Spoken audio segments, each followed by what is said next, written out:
Historical changes in sectors, हम देखेंगे कि जो डेवलपमेंट हुआ है पूरे संसार में, वहाँ पर जो कंट्री डेवलप्ड हैं या डेवलपिंग हैं, और ख़ासतौर पर डेवलप्ड कंट्रीज़ में एक पैटर्न देखा गया है हिस्टोरिकल चेंजेस इन सेक्टर्स। वो क्या है कि शुरुआती जो स्टेज होती है डेवलपमेंट की, उस शुरुआती स्टेज में सबसे इम्पोर्टेंट होता है प्राइमरी सेक्टर। सबसे ज़्यादा वर्कर्स भी प्राइमरी सेक्टर में वर्क कर रहे होते हैं और सबसे ज़्यादा प्रोडक्शन भी प्राइमरी सेक्टर से आ रहा होता है। यूएसए में देखें हम, या यूके में देखें, या फ्रांस में देखें, सब जगह जो फर्स्ट स्टेज थी डेवलपमेंट की, उसमें प्राइमरी सेक्टर इम्पोर्टेंट रहा है। और जब समय गुजरता है लगभग 100 साल बाद, देखा गया कि फिर से चेंज हुआ, प्राइमरी सेक्टर की जगह फिर सेकेंडरी सेक्टर ने ले ली। हमने सभी कंट्रीज़ में डेवलप्ड में देखा कि उसके बाद 100 साल बाद के करीब इम्पोर्टेंट हो गया सेकेंडरी सेक्टर, और सबसे ज़्यादा जो वर्कर्स थे वो भी सेकेंडरी सेक्टर में शिफ्ट हो गए, और जो सबसे ज़्यादा प्रोडक्शन था वो भी सेकेंडरी सेक्टर से आने लगा। और फिर पिछले 100 सालों में एक और चेंज देखा हमने सेक्टर्स का, कि सेकेंडरी सेक्टर से भी शिफ्ट हो गया टेरिशरी सेक्टर में। टेरिशरी सेक्टर इम्पोर्टेंट बन गया। टेरिशरी सेक्टर में सबसे ज़्यादा उत्पादन होने लगा और सबसे ज़्यादा वर्कर्स भी काम करने लगे। ऐसा हमने हिस्टोरिकल चेंजेस देखा है पूरे संसार के डेवलप्ड कंट्रीज़ में। अब बात करेंगे ज़रा इंडिया की। देखिए ग्राफ दे रखा है, इसमें जीडीपी बताई गई है प्राइमरी, सेकेंडरी और टर्शियरी सेक्टर की। 2 ईयर को कंपेयर किया है, 1973 में इंडिया और 2003 में इंडिया। देखिएगा 73 में सबसे ज़्यादा तो रुपीज़ में जीडीपी दे रहा है वो प्राइमरी सेक्टर है, और सेकेंडरी सेक्टर तीसरे नंबर पर है, और टेरिशरी सेक्टर दूसरे नंबर पर है इंडिया में। आप देखिए ग्राफ में। और जब हम 2003 में देखते हैं तो डेवलपमेंट तो प्राइमरी सेक्टर का हुआ है और सेकेंडरी का भी हुआ है, लेकिन टेरिशरी सेक्टर ज़्यादा डेवलप हुआ है। तो अब सबसे ज़्यादा जो उत्पादन है वो टेरिशरी सेक्टर से आने लगा, और प्राइमरी और सेकेंडरी लगभग बराबर पर हो गया है 2003 में। इंडिया की बात है ये। अब ज़रा इसको डाटा को हम परसेंटेज में देख लें। परसेंटेज में भी एक ग्राफ दे रखा है आपका। देखिएगा 1973 में लगभग 45% जो जीडीपी में आ रहा था वो एग्रीकल्चर से आ रहा था, लेकिन प्राइमरी सेक्टर से आ रहा था। लेकिन 2003 में ये परसेंटेज 30 से भी बिलो रह गया, 25 रह गया। और जो सेकेंडरी सेक्टर है वो पहले से थोड़ा सा इम्प्रूव हुआ, लेकिन जो टेरिशरी सेक्टर का जीडीपी में देन है वो बहुत ज़्यादा बढ़ गई। आप देखेंगे लगभग 55 नहीं तो लगभग 50% तो है ही जो टेरिशरी सेक्टर से जीडीपी में आने लगा। तो हमने इंडिया में देखा 2 साल का तुलना कर कि इंडिया में भी पहले प्राइमरी सेक्टर इम्पोर्टेंट था प्रोडक्शन में। अभी मैं एम्प्लॉयमेंट की बात नहीं कर रहा, एम्प्लॉयमेंट के मैटर में इंडिया स्पेशल केस है, वो भी हम चर्चा करेंगे। लेकिन जो प्रोडक्शन है उसमें पहले प्राइमरी सेक्टर इम्पोर्टेंट था, फिर इंडिया में प्राइमरी के बाद में सेकेंडरी हुआ, और at present tertiary sector important है। अब ज़रा देखें एम्प्लॉयमेंट की बात करें। पहले ये देखें इंडिया में टेरिशरी सेक्टर क्यों बढ़ा इतना, क्या रीजंस हैं जिसके कारण टेरिशरी सेक्टर का इतना डेवलपमेंट हुआ। Why is the tertiary sector becoming so important in India? First, in any country, several services such as hospitals, educational institution, post and telegraph services, police station, courts, villages, administration offices, municipal corporation, defense, transport, banks, insurance companies, etc. देखिएगा किसी भी देश में ये सारी services essential होती हैं, और इंडिया में ये सारी सर्विसेज गवर्नमेंट प्रोवाइड करती है। तो ये धीरे धीरे करके क्या हुआ कि इंडिया में कॉलेजेस बने, हॉस्पिटल्स बने, तो इन सब के बढ़ने से जो सेक्टर था सर्विस सेक्टर वो डेवलप हुआ। दूसरा कारण देखें, the development of agriculture and industry leads to the development of services such as transport, trade, storage and the like, as we have already seen. जब प्राइमरी सेक्टर और secondary improve होता है तो कुछ सर्विसेज जैसे कि ट्रांसपोर्ट है, trade है, स्टोरेज है, ये भी डेवलप होती हैं। इसके कारण इंडिया में डेवलप हुआ territory sector. Greater the development of the primary and secondary sectors more would be the demand for such services. जितना ज़्यादा डेवलप होता है प्राइमरी और सेकेंडरी सेक्टर, उतना ज़्यादा इन सर्विसेज की डिमांड बढ़ती है। तो इंडिया में इस कारण भी टेरिटरी सेक्टर बढ़ा। देखें आगे, थर्ड कॉज देखें इंडिया में टेरिटरी सेक्टर के बढ़ने का। As income level rises, certain sections of people start demanding many more services like eating out, tourism, shopping, private hospitals, private schools, professional trainings. You can see this change quite sharply in cities, especially in big cities. जब लोगों का income बढ़ जाता है तो कुछ service की उनको ज़रूरत होती है। जैसे लोग बाग रेस्टोरेंट्स में बाहर खाना शुरू कर देते हैं, टूरिज्म के लिए जाने लगते हैं, शॉपिंग मॉल बन जाते हैं, शॉपिंग की ज़रूरत होती है, private hospitals, private schools, professional trainings. और स्पेशली ये जो कुछ होता है रूरल एरिया में नहीं होता, सिटीज़ में और स्पेशली बिग सिटीज़ में होता है। ये इंडिया में भी हुआ है। ये भी एक कारण है इंडिया में सर्विस सेक्टर के बढ़ने का। फोर्थ देखें, over the past decade or so certain new services such as those based on information and communication technology have become important and essential. The production of these services has been rising rapidly. पिछले 20 या 10 सालों में जो कुछ services हैं जो IT और communication के बेस्ड हैं, वो बहुत इंपॉर्टेंट और ज़रूरी हो गई हैं। आप देखते होंगे साइबर कैफ़े, एटीएम बूथ, तो इनके कारण भी ये जब तेज़ी से बढ़ी हैं सर्विसेज, तो इंडिया में सर्विस सेक्टर का डेवलपमेंट हुआ है। अब बात करेंगे एम्प्लॉयमेंट की। हमने हिस्टोरिकल चेंज में देखा था यूएसए में क्या हुआ। पहले प्राइमरी सेक्टर इंपॉर्टेंट था, सबसे ज़्यादा वर्कर्स भी प्राइमरी सेक्टर में थे और सबसे ज़्यादा प्रोडक्शन भी प्राइमरी सेक्टर कर रहा था। जब शिफ्ट हुआ तो डेवलपमेंट में सेकेंडरी सेक्टर इंपॉर्टेंट बन गया। तो क्या हुआ, सबसे ज़्यादा प्रोडक्शन सेकेंडरी सेक्टर में हुआ और एम्प्लॉयमेंट भी सबसे ज़्यादा जनरेट सेकेंडरी सेक्टर में हुआ। और जब शिफ्ट हुए फिर थर्ड स्टेज में टेरिटरी सेक्टर में, तो एम्प्लॉयमेंट और प्रोडक्शन शिफ्ट हो गया टेरिटरी सेक्टर में। लेकिन इंडिया में ऐसा नहीं हो पाया। इंडिया में प्रोडक्शन तो बढ़ा टेरिटरी सेक्टर में और सेकेंडरी सेक्टर में, लेकिन एम्प्लॉयमेंट शिफ्ट नहीं हुआ। आज भी सबसे ज़्यादा एम्प्लॉयज़ एग्रीकल्चर में ही हैं और यही प्रॉब्लम है। देखें ज़रा, इसको भी एक ग्राफ से समझ लेते हैं। 1973 में लगभग 72% लोग प्राइमरी सेक्टर में वर्क कर रहे थे और सेकेंडरी सेक्टर में 15% के करीब थे और टेरिटरी सेक्टर में शेष थे। अब देखें 2000 में क्या हुआ कि 61% अब भी जो वर्कर्स हैं वो काम कर रहे हैं किसमें, प्राइमरी सेक्टर में ही, और टेरिटरी और सेकेंडरी में शेष कर रहे हैं। या जबकि प्रोडक्शन में तो एग्रीकल्चर सेक्टर जो है प्राइमरी सेक्टर है 1/4 रह गया है, लेकिन एम्प्लॉयमेंट यहाँ पर अभी भी 60% के करीब है। यही प्रॉब्लम है क्या, लोग काम ज़्यादा कर रहे हैं और अपनी कैपेसिटी के हिसाब से उत्पादन नहीं कर पा रहे। अच्छा, दूसरी जगह काम कर रहे हैं, यूँ नहीं जा पा रहे, कोई विकल्प नहीं है। सेकेंडरी और टेरिटरी सेक्टर में इतने जॉब नहीं क्रिएट हुए, तो अभी मजबूरी में वो एग्रीकल्चर में ही लगे हुए हैं और वो अंडर एम्प्लॉयड हैं। चर्चा करेंगे इसकी अभी।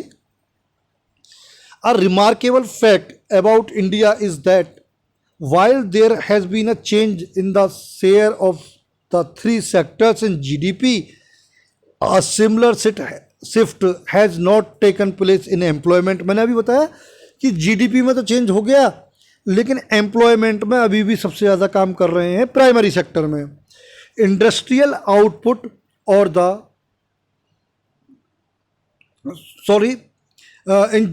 in GDP, a similar shift has not taken place in employment. Industrial output or the production of goods went up by 8 times during the period. Employment in the industry went up by only 2.5 times. Industries में यानी secondary sector में जो production है वो तो 8 गुना बढ़ गया, लेकिन जॉब्स केवल 2.5 गुना बढ़े हैं, 2.5%। और इसी प्रकार से टेरिटरी सेक्टर में जो प्रोडक्शन है वो तो 11 गुना हो गया है, 11 टाइम्स बढ़ गया है, लेकिन एम्प्लॉयमेंट केवल 3 टाइम्स ही से भी कम बढ़ा है। तो इंडिया के लिए प्रॉब्लम है और इसी कारण इंडिया अभी पूरी तरह से डेवलप नहीं हो पा रहा है। अब देखें अंडर एम्प्लॉयमेंट, बहुत इंपॉर्टेंट है अकॉर्डिंग टू बोर्ड। इसको डिस्गाइज्ड अनएम्प्लॉयमेंट भी बोलते हैं। एक एग्जाम्पल देखें यहाँ पर। For instance take a case of a small farmer Lakshmi owing about 2 hectares of unirrigated land depended only on rain and growing crops like jowar and अरहर। एक farmer है लक्ष्मी जिसके पास 2 हेक्टेयर ज़मीन है और अनइरिगेटेड है, उसके पास कोई इरीगेशन की व्यवस्था नहीं है, बारिश के ऊपर ही डिपेंड है वो, और वो ज्वार और अरहर जैसी फसल उगाती है।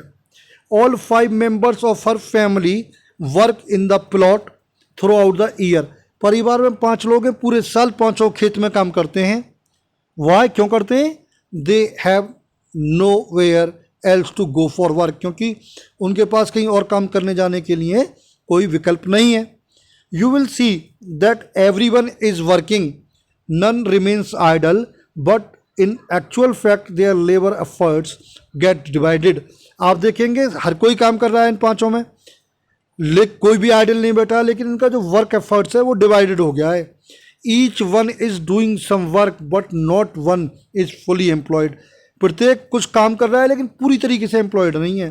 This is the situation of under employment where people are apparently working but all of them are made to work less than their potential.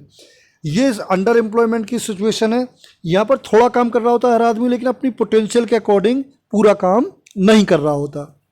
अब यहाँ पर हम क्या करते हैं, मान लीजिए लक्ष्मी के परिवार के जो 5 लोग हैं, इनमें से 2 जनों को यहाँ से हटाकर किसी दूसरे के खेत पर या किसी फैक्ट्री में नौकरी लगा देते हैं।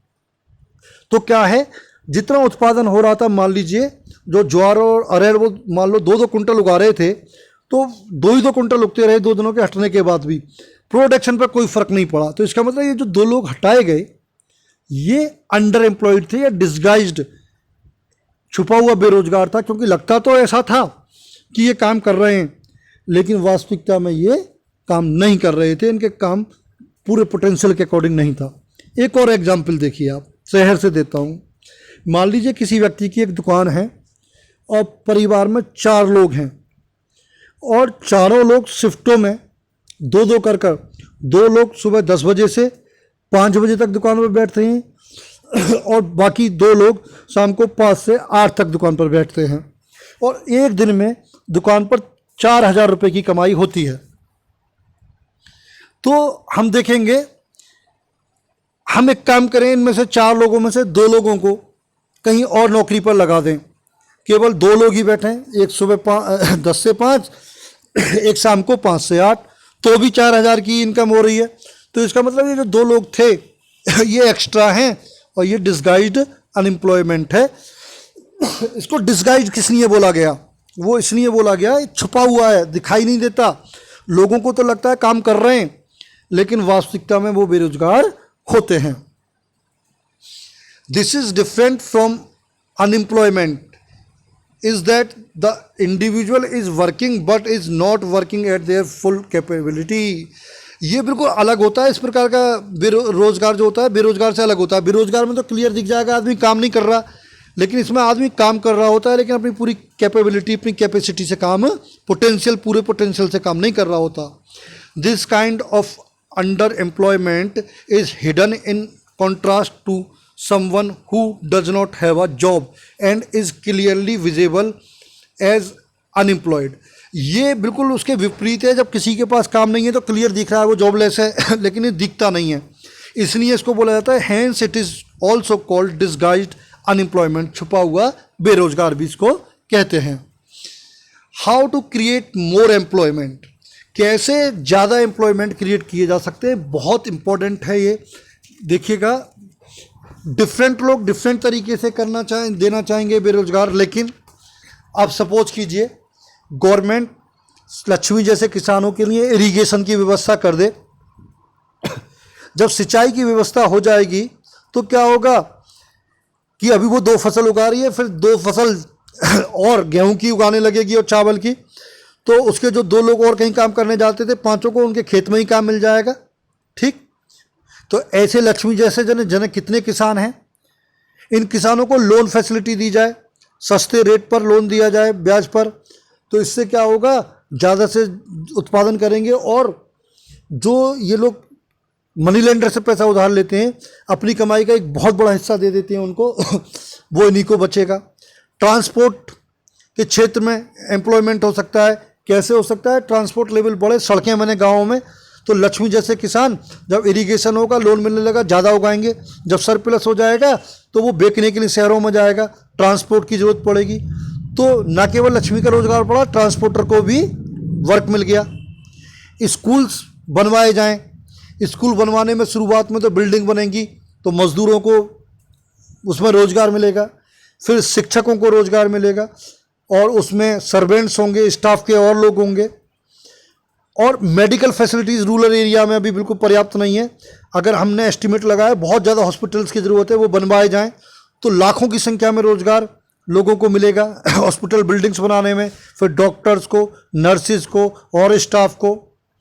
इंडस्ट्रीज़ लगाई जाएं रूरल एरियाज़ में और सेमी रूरल एरियाज़ में, जैसे कि जिस क्षेत्र में टमाटो उगाए जाते हैं वहाँ पर टमाटो सॉस बनाने की फैक्ट्री हो, राइस मिल लगाई जाएं, दाल मिल लगाई जाएं, आलू पोटैटो चिप्स बनाने की फैक्ट्रीज लगाई जाए, और ऐसी फैक्ट्रीज लगाई जाएं जिसमें किसान जब उसका खाली टाइम हो, क्योंकि पूरे साल खेती नहीं होती, वो उन फैक्ट्रियों में जाके नौकरी करे, और जब खेती चल रही है तो खेती चले। टूरिज़्म को डेवलप किया जाए, टूरिज़्म से बहुत सारे लोगों को रोज़गार मिलता है।